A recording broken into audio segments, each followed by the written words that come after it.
It's been an adventure over 15 years. A lot of times we Free the Children came that close to no longer being in existence.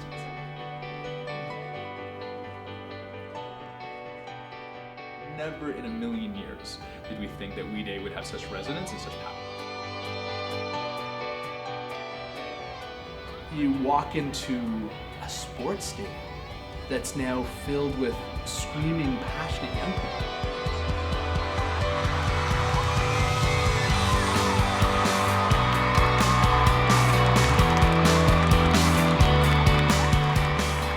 And they're there because they want to change the world. It's something we never could have imagined.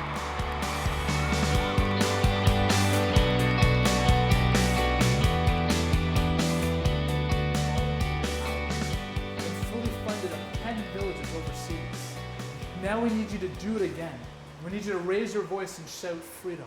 When we started Free the Children 15 years ago, it was the antithesis of, cool. So we wanted to show young people that they're not alone. Who is willing to take action? Who will join? Who will stand up? And you can't move. I know. It's interesting, I'm 6 years older than Craig. So growing up, we were in different social circles and we were at different times in our lives. When I was going off to high school, he was still relatively young. When I was going off to university, he was still in elementary school. So my job, of course, was, as any good older brother, but especially when I was a little bit older, was to take care of him and look out for him. Really, the first activist in the family was Mark.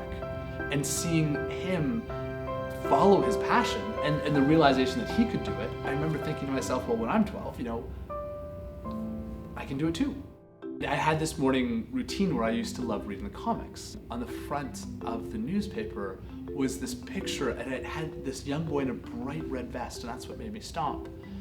And the headline that said, "Battle Child Labor, Boy 12 Murdered." And by the time I hit the end of the article, just putting it down and saying, we have to do something. I don't know what, but we have to do something. You started with 12-year-olds, and then we talked to the neighboring schools, and those kids got involved, and they told their friends, and it was this was before Google and Facebook. This was this grassroots network that spread one kid to a kid. People were wondering, why is he doing this, and came under a certain degree of criticism. It was not only my role as a big older brother to help protect him, but also to say, look, this is really what you're passionate about, and of course I was passionate about it as well in a different way. Let's really try to figure this out. What makes Free the Children unique as an organization is that it's young people at the heart and soul.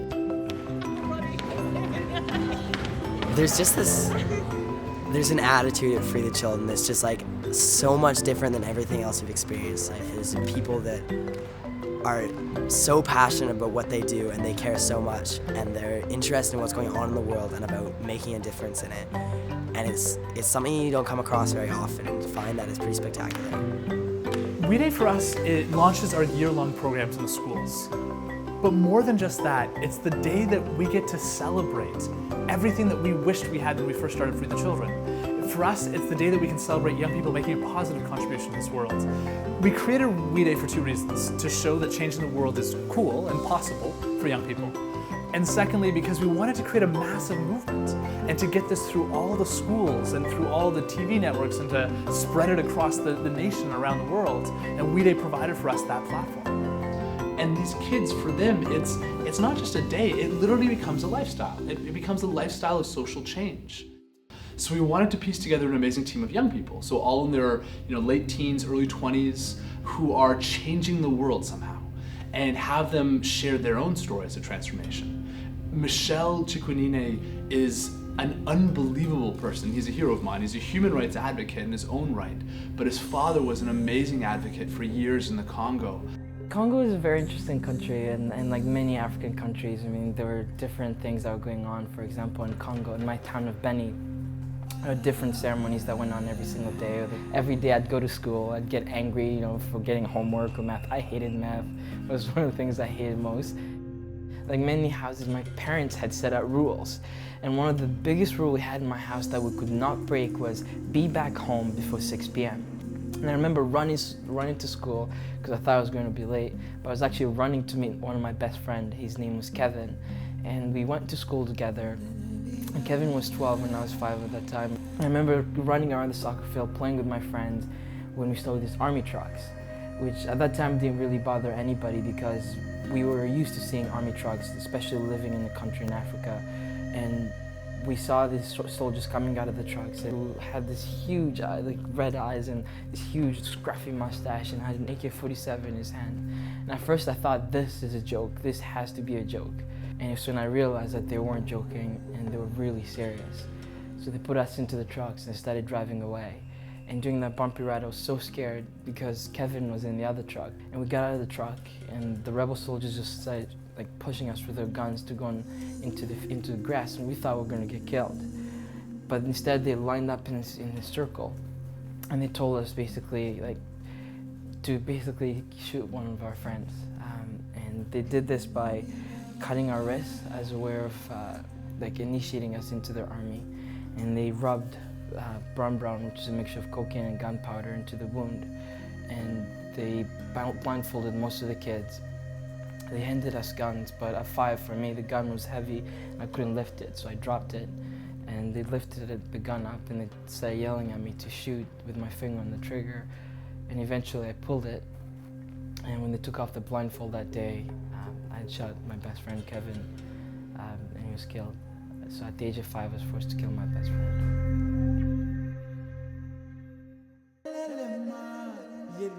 When Michel walks into the most inner city school that there is, with the highest level of violence, and he explains his story, how he didn't have a choice, how someone forced him to put a gun in his hands, forced him to kill his best friend, forced him through these horrific incidences.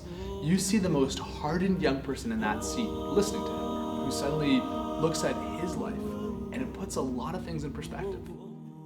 When I came to Canada, I didn't know about Free the Children. I didn't know about any of this, that any of this existed. But when I heard about Free the Children, hearing that young people want to help the world, it was really humbling. So he puts a human face to a lot of very complex issues and is able to boil it down to the essence of, these are kids and we have to do something to act. I've never spoken to that many people before, and I remember my first video and Mark telling me, so Weed is a huge event of young people coming together, listening to many different speakers to inspire them to go take action, whether that's locally or internationally as well. And I said, oh, that's a really cool way of getting young people involved. And he said, well, you're going to speak to them. But I do tell my child soldier story, especially because it relates to the mission that Free the Children does, which is to get children out of the exploitation of child labor. And child soldiers are just one of the worst forms of child labor. I have to tell the story, and they have to understand why the story is so important to listen to. So I went up on stage and I just took a deep breath and I started telling my story. I think it was one of the most amazing moments in my entire life. That's the beauty of the whole Meanaway Speaking team, is each person is very different and their stories connect with very different audiences.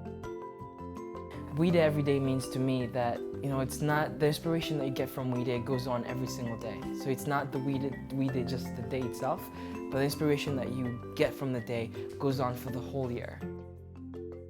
That essence of who he is, all those elements together, allow him to reach an audience that no one else can reach. It's the same with Spencer West. The reason Spencer is so important to us is because he's genuine, he's really sincere, but he doesn't identify himself vis-a-vis his disability. He identifies himself vis-a-vis who he is and the fact that he has such a wonderful life. And he's somebody who truly serves as a role model, not only for the kids, but for us. So I was born with legs, but I was born with a genetic disease called sacroiligenesis that basically caused the muscles in my legs not to work. So I had 2 surgeries. The first one was when I was age 2, and they removed my legs at the knee and hoped that I could use artificial legs and get around that way.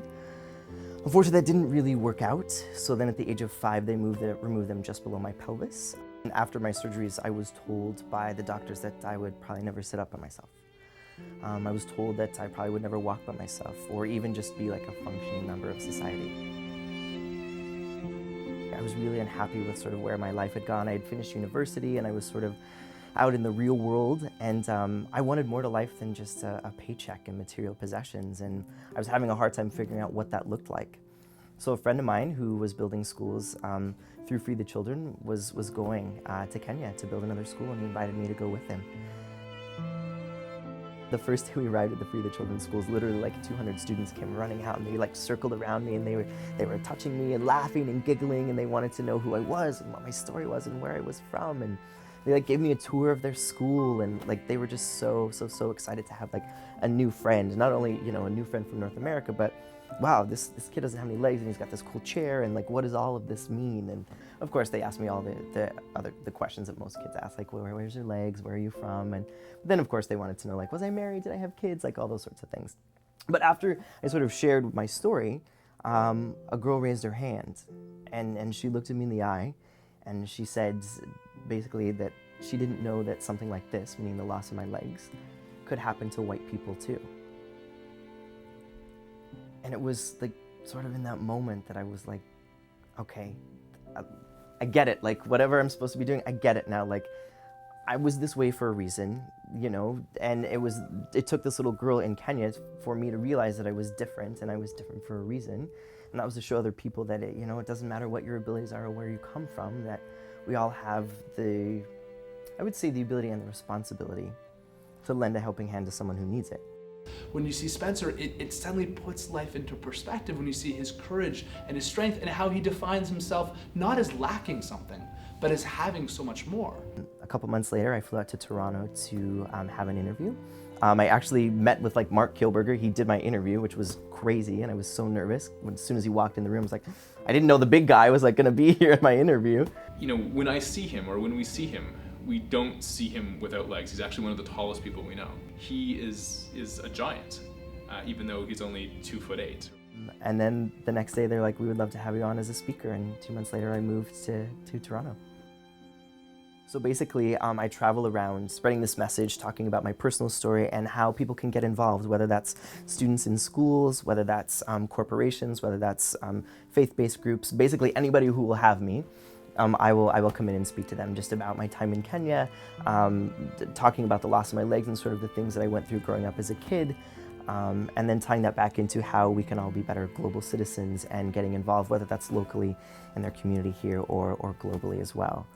You can feel alone, you know, and you can feel like you're the only person that's speaking up or that's doing something about the things that you're passionate about. And that for me is what I love the most about We Day is how there's that sense of community. Community is so important to me, and for young people to recognize that there is this community, and that on those days when it is difficult, remember back to We Day when we had 20,000 people all sort of celebrating the same thing.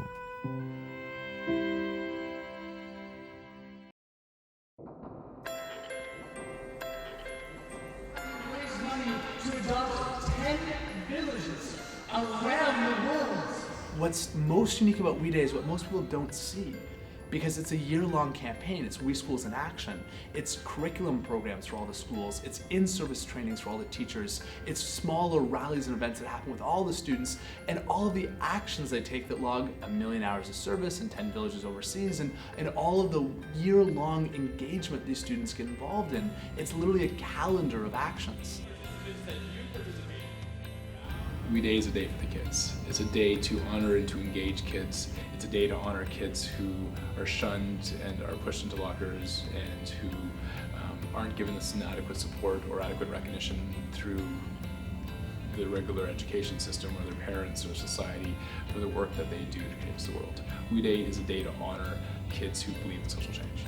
It's the day where everyone can be a shameless idealist in a room together, and then suddenly to realize, hold on a minute, maybe we're not so idealistic. When there's 20,000 of us, maybe this is very real. So for us, we wanted to create not just a day, but we wanted to create a movement using schools as a distribution point to make changing the world just as important as reading, writing, and arithmetic at school. So we're incredibly lucky to work with more than 130 school boards in official partnerships, where we have students coming from literally every corner of Canada. So the schools make a massive commitment, and they're the greatest heroes of this program.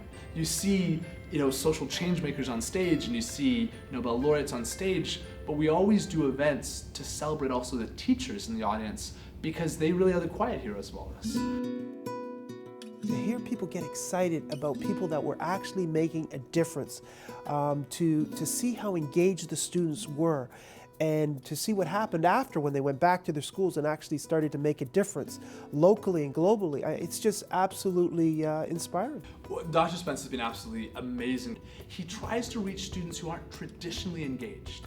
The whole traditional model of education, the rote style British learning model doesn't always inspire them. He's trying to reach people who are new immigrants to Toronto or to Canada, and he's looking at the student as a whole person, not just defined by a mark or a note when it comes to their standardized tests. And the reason why he's such an amazing partner is because he sees the We Day and the We Schools in Action program as an opportunity to reach those hard to reach students. Mark and Craig are they're my heroes. I mean, they're absolutely amazing. The work that they do, the messages that they deliver about empowering youth so that they can make a difference in the world. It's just amazing. I'm inspired every time I'm around them, and they've done some tremendous work in our schools, working with our staff, working with our students, and really delivering the message that we're all part of the same race, the human race. And what can you do as an individual, power of one, to make a difference? The thing that I'm most inspired about their work is just how Free the Children is able to empower students, to motivate them, to recognize that it doesn't take a trip around the world to acknowledge that there's challenges and issues that need to be faced. Many of my students really revere their work. Some of them would probably go as far to say is that they're heroes, and indeed they are, not only for educators, but obviously for young people who have found a way of relating to them. Now, people are getting status and recognition in our schools for standing for a cause, standing up for something and being a part of change. In grade 11, I went to my first We Day ever. I had no idea what Free the Children was, and the energy that's in that room is absolutely phenomenal, and I knew that I wanted to get involved with the organization. And from there, I started a group in my school. We raised money and we built a school in Kenya, and now I've been to every We Day since, and it's one of the most amazing organizations, and We Day is one of the best days of my life. The most important thing I've learned from Free the Children is definitely that hope is what's most important in this world. Through doing things locally, through uniting for common good, and through realizing that we really truly can change the world. And all they need to do is open their eyes and look around and see that with all of the gifts and talents that they have, that in partnership with their teachers and their community members, there's no bounds as to what they can do to change the world. This is an incredibly powerful generation, and We Day taps into that power, and We Day taps into their power of not only believing in them, but also helping to unleash what's really great about this generation. Craig started Free the Children when he was 12, and look how far it's gotten. So no matter how old you are, you can still take action, and you can still make a difference. This notion of youth empowerment, and that we are not powerless to make change, that we are very, very powerful. It's kind of like that green button that you press, and then all of a sudden this energy comes out. It's their world, and we know that the future of this city, this province, this world is sitting in our classrooms. When you stand in a room with 18, 20,000 kids, suddenly you realize you're not alone. And a lot of students who do this type of work, they do feel alone. When you're that lone student in your class or a small group in your class and you're consciously aware of the global issues and you're trying to get your friends to take action, it can feel disempowering sometimes. But when you're in a room with 20,000 kids, well, for the first time, you realize that you're not just one person. There's the old saying, I'm only one person, what difference can I make? Well, that is blown out of the water when you see 20,000 passionate, screaming, energetic young people ready to change the world. What really resonates for me is every direction in that stadium, there are kids. There are kids who are excited to be there, who are engaged from literally hundreds and hundreds of schools. That's the moment for me. We never tried to set up charity. We never tried to build Free the Children's this global network. Sure, we dreamt of maybe not getting shoved into lockers and changing the world being a little cooler. But we never in the early days could ever imagine it would fill a stadium. It is putting 20,000 dreamers in a room, and giving them the right to be as loud and proud about being shamelessly idealistic. Our goal is simply to make it easier for that next 12-year-old out there who's got the passion and idealism and wants to change the world, and so they don't have to have as bumpy of a road in their journey to activism.